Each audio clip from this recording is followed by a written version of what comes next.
আসসালামু আলাইকুম। System academic এর পক্ষ থেকে জানা আন্তরিক সালাম ও শুভেচ্ছা। আমি শুরু করব অষ্টম শ্রেণীর গণিত 2025 সাল নতুন বই অনুসরণী 4.2।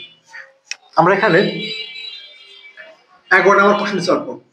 দেওয়া আছে x সমান 5, চাচ্ছি আমরা x cube plus 12x square plus 4x minus 64 এর মানটা কত।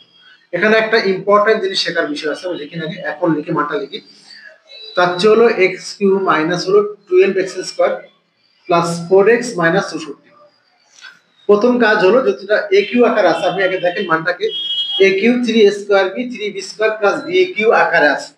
তাহলে আপনি আগে x এর কিউ করে নেবেন, নিয়ে b কিউটা পরে করেন। কেন বললাম দেখেন, সূত্র হলো 3 a মানে x তার স্কয়ার, b মানে আপনার কত 4 লাগবেই, কারণ 3 4 12 x স্কয়ার যেমন লাগবেই।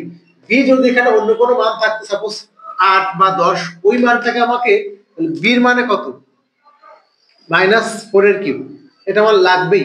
না হলে আমি ওই মানটা যোগ বিয়োগ করে কি করতাম, বের করে নিতাম। কিন্তু আছে সমস্যা নেই। এখন আমি ঠিক করব যে a cube 3a square b plus 3ab square, a মানে x b মানে 4 এর স্কয়ার।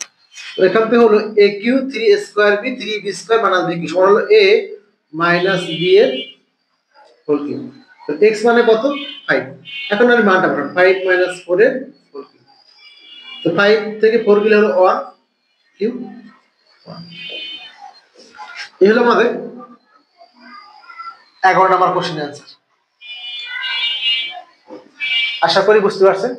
আমি আবার আগে বলে দিলাম, দেখেন প্রথম কাজ হলো আপনাকে এই যে এ কিউ অনেকে বি কিউ করে নেন না, আপনি তো জানেন না যে ওই মানটা কি মিলছে কিনা। তাহলে আপনি আগে এ কিউ তে করবেন আর 3 স্কয়ার আর বিটা মিলাবেন, 3x স্কয়ার হলো, বাকি আর 4 লাগবে, তারপর বি মানে 4, তারপর আপনি এ কিউ বি কিউ করতে পারবেন।